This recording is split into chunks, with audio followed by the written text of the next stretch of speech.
আসসালামু আলাইকুম এভরিওয়ান, আপনারা সবাই কেমন আছেন? আশা করি আল্লাহর অশেষ রহমতে খুব ভালো আছেন। আমি আলহামদুলিল্লাহ ভালো আছি।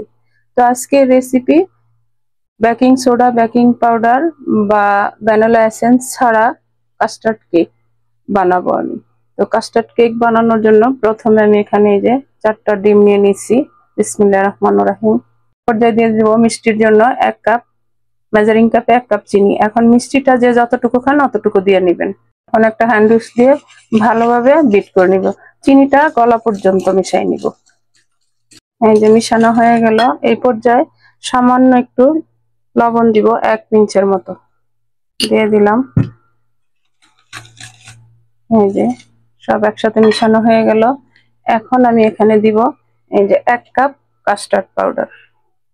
আজকের এই রেসিপিটা একেবারে সহজ, বাসায় বানিয়ে সবাইকে তাক লাগিয়ে দিন। এত টেস্টি হয়, বাসায় না বানালে বুঝতে পারবেন না। আর যদি একটু ভালো লাগে তাহলে আমার চ্যানেলটাকে সাবস্ক্রাইব করবেন, লাইক করবেন, শেয়ার করবেন এবং কমেন্টস করবেন প্লিজ আমার ভাই বোনেরা।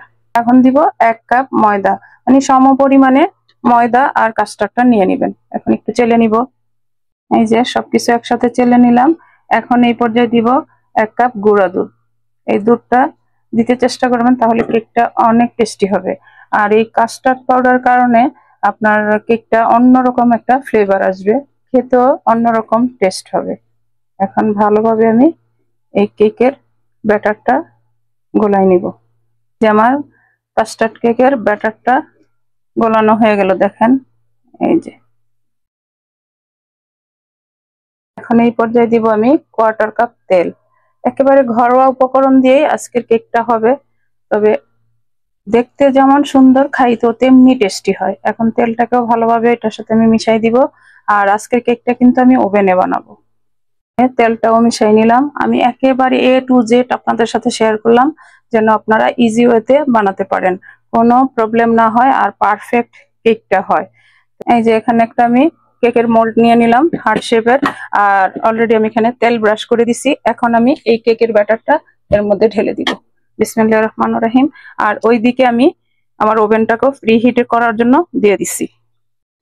এই যে ঢেলে নিলাম। এই যে হয়ে গেল। এখন আমি ওভেনে দিয়ে দিব। এই যে আমি ওভেনে কেকটা দিয়ে দিলাম। এখন 180 ডিগ্রিতে 25 মিনিট বেক করব। এই যে আমি 25 মিনিট বেক করে নিলাম। আমার কেকটা হয়ে গেছে। এখন বের করব, একটু ঠান্ডা করে আমি আপনাদের সাথে আবার শেয়ার করতেছি। এই যে কেকটা দেখেন, মাশাআল্লাহ ফুলে ফুলে একেবারে টইটুম্বুর হয়ে গেছে। এখন কেকটা আমি মোল থেকে খুলে নিব। এই যে খুললাম। এখানে নিচে থেকে এইভাবে উপরে উঠাই নিব। এই যে উঠাই নিতেছি। গরম এখনো কেকটা, হাত দেওয়া যাচ্ছে না। এই যে দেখেন, মাশাআল্লাহ মাশাআল্লাহ কেকটা অনেক ফুলকো হয়েছে এবং দেখতেও কিন্তু অপূর্ব সুন্দর লাগতেছে, তাই না? তো এখন আমি এই কেকটাকে, এই যে আমি যে বাটার পেপারটা দিছি সেটা উঠাই নিব। এই যে দেখেন, এই যে বাটার পেপারটা থেকে, এই যে দেখেন, মাশাআল্লাহ দেখেন। এত সুন্দর কেক যদি আমরা বাসায় বসে বানাতে পারি তাহলে আর কি চাই। তো প্লিজ আমার ভাই বোনেরা অবশ্যই বাসায় ট্রাই করবেন এবং সবার সাথে এনজয় করবেন। এখন আমি এই যে একটা প্লেটে নিয়ে নিলাম।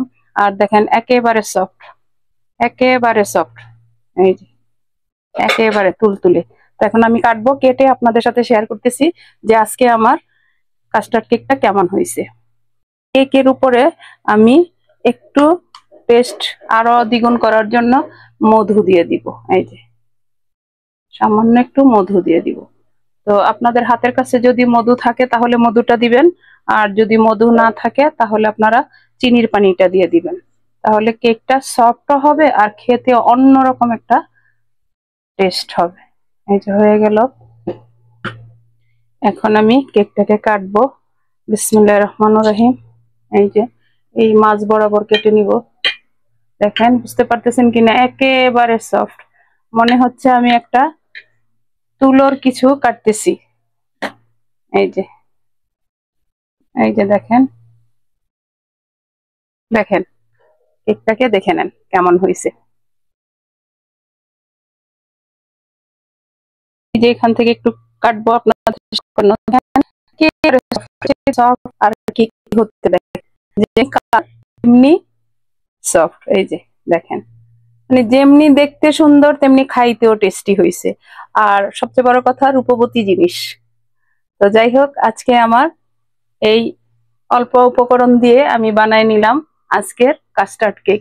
তো আমার রেসিপিটা দেখে আপনারা বানান, খান, আমাকে কমেন্টসে জানান। আমি আজকে আপনাদের কাছ থেকে বিদায় নিব, আবার নতুন কোনো রেসিপি নিয়ে আসবো। আল্লাহ হাফেজ।